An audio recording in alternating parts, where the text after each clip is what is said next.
In this video, I'll show you how to use the ESP32 and a PIR sensor to detect motion and light up an LED. Components that you need for this project are ESP32, PIR sensor, LED, breadboard, jumpers. For the connections, follow the diagram. Connect the VCC of PIR sensor to 5 volts of ESP32 GND and output of PIR sensor to GPIO 13. Now connect negative of lead to GND of ESP32 and positive to GPIO 14. In the coding section, open the Arduino IDE and paste the code which I have provided in the description, and hit the upload button. Wait until the code is uploaded. Finally, the code is uploaded.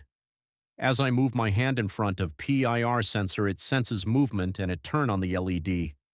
It's that simple. Thank you for watching the video. If you like this project, don't forget to subscribe to Arduino Codex and also like this video. See you in the next video.